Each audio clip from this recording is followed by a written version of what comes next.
काठमाडौँको एउटा आवासीय विद्यालय शनिबारको दिन सामान्यतया के हुन्छ होला? सायद अलि सुस्त फुर्सदिलो दिन। तर आज हामीसँग भएको टर्गर स्कुलको एउटा लेखले भने अर्कै चित्र देखाउँछ। यहाँ त शनिबारको बिहान सङ्गीत र उत्साहले भरिएको हुन्छ। अनि सबैभन्दा भनौँ न अनौठो कुरा, यो साङ्गीतिक क्रान्तिको नेतृत्व गर्ने व्यक्ति कुनै व्यावसायिक सङ्गीत शिक्षक होइनन्। उहाँ त गणित र कम्प्युटर पढाउने शिक्षक हुनुहुन्छ। हो, यहीँनेर यो कथा साँच्चै रोचक बन्छ। आज हामी यही विषयमा अलि गहिरिएर हेर्दैछौँ।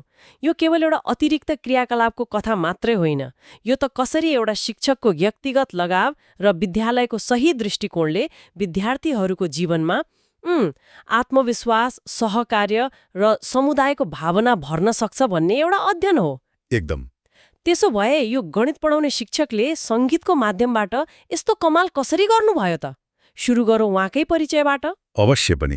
कार्यक्रमको मुटु त योजनाकार नै हुन्छन् नि। यति शिक्षकको नाम हो रवि महर्जन। उहाँ नोभेम्बर 2023देखि टर्गर स्कुलमा गणित र कम्प्युटर पढाउँदै आउनुभएको छ।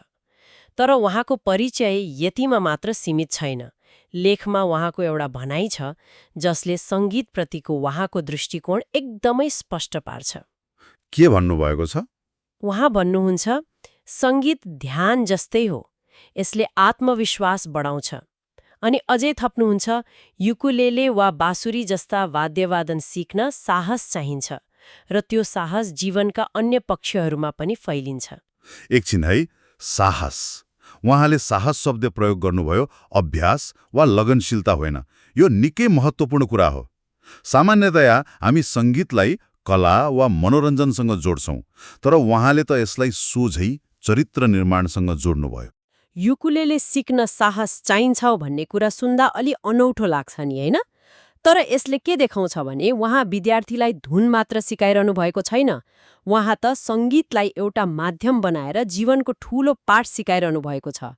गल्ती गर्न नडराउने, फेरि प्रयास गर्ने, दर्शकको अगाडि उभिने, यी सबैमा साहस त चाहिन्छ नि। र मलाई लाग्छ उहाँको गणितीय पृष्ठभूमिले यसमा अर्को तह थप्छ होला। त्यो कसरी? बाहिरबाट हेर्दा गणित र सङ्गीत विपरीत ध्रुव जस्ता देखिन्छन्। एउटा तर्क, अर्को भावना। तर भित्री रूपमा दुवैमा संरचना, लय र ढाँचा मतलब प्याटर्न्स हुन्छन्। सायद उहाँले सङ्गीत सिकाउँदा त्यसभित्रको गणितीय सौन्दर्यलाई सहजै बुझाउन सक्नुहुन्छ होला।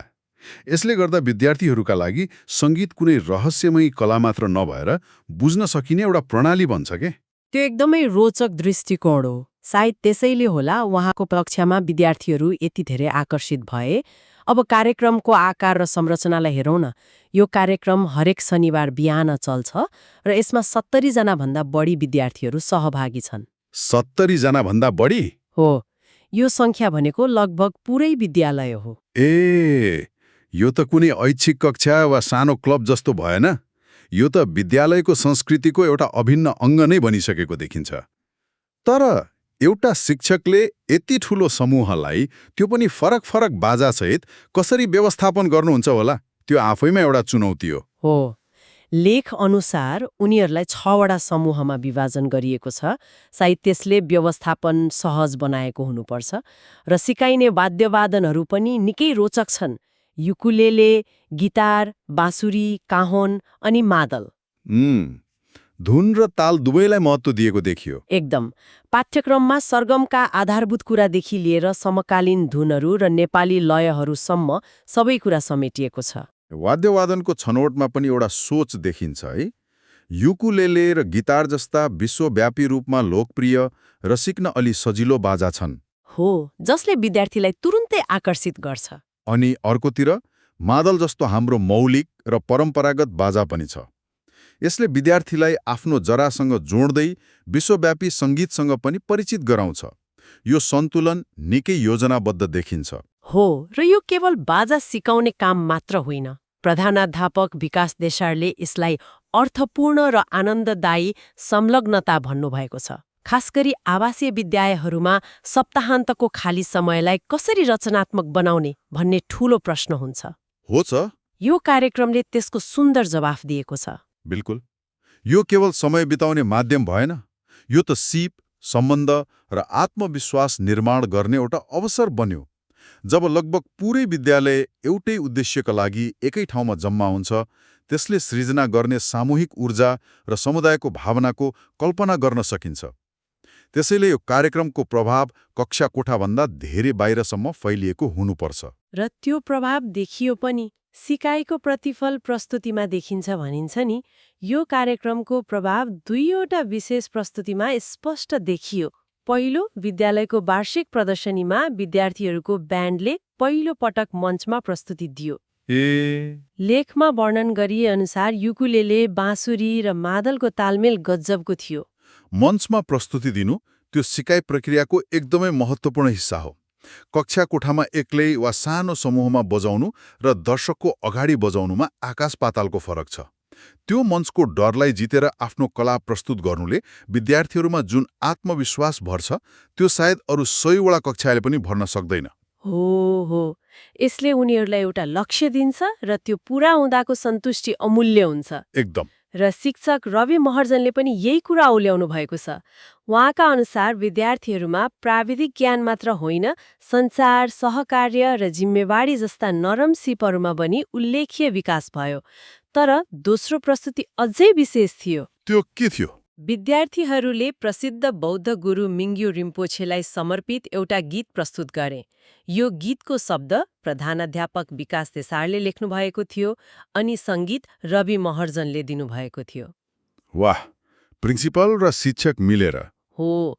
अक्टोबरमा टर्गर एसियाको भ्रमणका क्रममा रिम्पोछेको अगाडि यो प्रस्तुति दिँदा वातावरण नै हार्दिकता र कृतज्ञताले भरिएको थियो रे। यो त निकै गहिरो कुरा भयो। यी दुई प्रस्तुतिले कार्यक्रमको विकासक्रमलाई देखाउँछन्। पहिलो प्रस्तुति उनीहरूको साङ्गीतिक सिपको प्रदर्शन थियो, तर दोस्रो प्रस्तुति त्यो त उनीहरूको भावनाको अभिव्यक्ति बन्यो। यसले सङ्गीतलाई विद्यालयको मूल दर्शन र मूल्य मान्यतासँग जोड्यो। अब सङ्गीत केवल मनोरञ्जनको साधन रहेन, यो त सम्मान र कृतज्ञता प्रकट गर्ने एउटा माध्यम बन्यो। अनि प्रधानाध्यापक र शिक्षक आफै मिलेर गीत तयार पार्नुले पनि विद्यार्थीहरूलाई ठूलो प्रेरणा दियो होला है। यसले के देखाउँछ भने विद्यालयको नेतृत्व तह पनि यो रचनात्मक प्रक्रियामा केवल समर्थक होइन, सक्रिय सहभागी छ। विद्यार्थीहरूले आफ्ना गुरुहरूलाई पनि यसरी सृजनशील काममा लागेको देख्छन्। उनीहरूलाई यो काम अझै महत्त्वपूर्ण र सार्थक लाग्छ। यसले शिक्षक र विद्यार्थी बीचको सम्बन्धलाई पनि अझ प्रगाढ बनाउँछ। अब विद्यालयको समग्र दृष्टिकोण र यसको व्यापक प्रभावको कुरा गरौँ। प्रधानाध्यापक देसारका अनुसार सुरुमा यो कार्यक्रमको उद्देश्य निकै व्यावहारिक थियो। आवासीय विद्यार्थीहरूलाई सप्ताहन्तमा व्यस्त र उत्साहित राख्नु, जुन आफैमा एउटा राम्रो उद्देश्य हो। तर कहिलेकाहीँ सानो उद्देश्य लिएर सुरु गरिएका कामहरूले सोचेभन्दा धेरै ठूलो र सकारात्मक परिणाम दिन्छन्। यहाँ ठ्याक्कै त्यही भयो। प्रधानाध्यापकले विद्यार्थीहरूको आत्मविश्वास र मञ्चमा प्रस्तुत हुने क्षमतामा मात्र होइन, उनीहरूको समग्र व्यवहारमा समेत ठूलो सुधार आएको महसुस गर्नुभएको छ।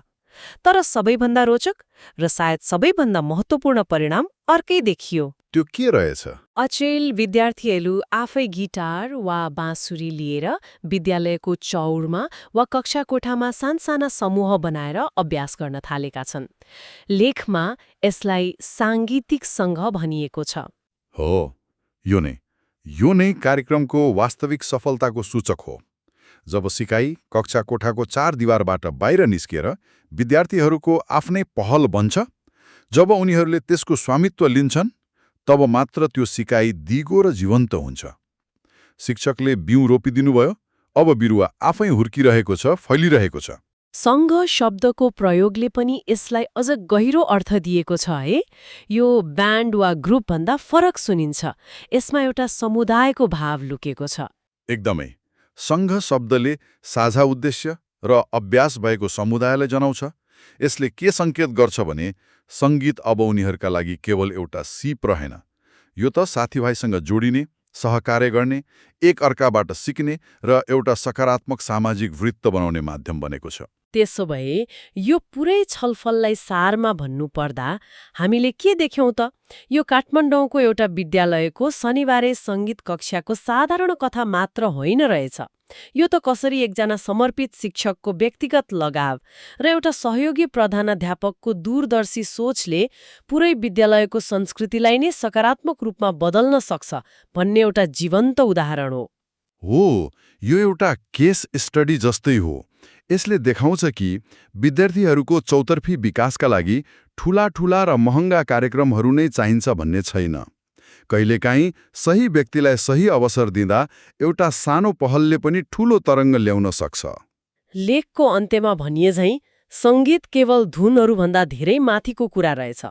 यो त एक अर्कासँग जोडिने, आफूलाई चिन्ने, विकास गर्ने र जीवनलाई उत्सवको रूपमा मनाउने एउटा शक्तिशाली माध्यम हो। र टर्गर स्कुलमा हरेक शनिबार ठ्याक्कै यही भइरहेको छ। यो लेखले विद्यार्थीहरूमा भएको वृद्धिलाई केन्द्रमा राखेको छ, जुन स्वाभाविक र महत्त्वपूर्ण छ। तर यसले मेरो मनमा एउटा अर्को प्रश्न पनि जन्माएको छ, जुन लेखमा प्रत्यक्ष रूपमा सम्बोधन गरिएको छैन। के प्रश्न होला? हामीले विद्यार्थीमा परेको सकारात्मक प्रभावको कुरा गर्यौं, तर यो रचनात्मक संलग्नताले स्वयं शिक्षक रवि महर्जनलाई चाहिँ कस्तो प्रभाव पारेको होला? सोच्नुस् त, दिनभर गणित र कम्प्युटरको तर्कपूर्ण संसारमा काम गर्ने व्यक्तिले हरेक सप्ताहन्तमा आफ्नो सङ्गीतप्रतिको गहिरो लगाव र जुनुनलाई विद्यार्थीहरूसँग बाँड्न पाउनुहुन्छ। यसले उहाँको शिक्षण पेसाप्रतिको सन्तुष्टि, ऊर्जा र समग्र जीवनमा कस्तो सकारात्मक प्रभाव पार्छ होला? यो त साँच्चै विचारणीय कुरा हो। हामी प्राय शिक्षकको प्रभावको कुरा गर्छौं, तर शिक्षण प्रक्रियाले शिक्षकमा पार्ने प्रभावबारे कमै सोच्छौं। आफ्नो रुचिको काम गर्न पाउँदा उहाँको गणित पढाउने तरिकामा पनि नयाँ ऊर्जा थपिएको हुन सक्छ। हो, र यसले हामीलाई एउटा ठूलो प्रश्न सोच्न बाध्य बनाउँछ। के उत्कृष्ट शिक्षाको रहस्य केवल राम्रो पाठ्यक्रम वा तालिममा मात्र सीमित छ? वा यसको एउटा महत्त्वपूर्ण पाटो भनेको शिक्षकहरूको व्यक्तिगत रुचि, क्षमता र जुनुनलाई पहिचान गरेर त्यसलाई शिक्षण पेशामा एकीकृत गर्ने अवसर दिनु पनि हो। यसरी शिक्षकहरूको समग्र व्यक्तित्वलाई सम्मान गर्दा त्यसले विद्यार्थीहरूको लागि मात्र नभई स्वयं शिक्षकहरूको लागि पनि सम्पूर्ण शैक्षिक वातावरणलाई कति धेरै रूपान्तरणकारी बनाउन सक्छ। यो एउटा सोच्नुपर्ने कुरा हो।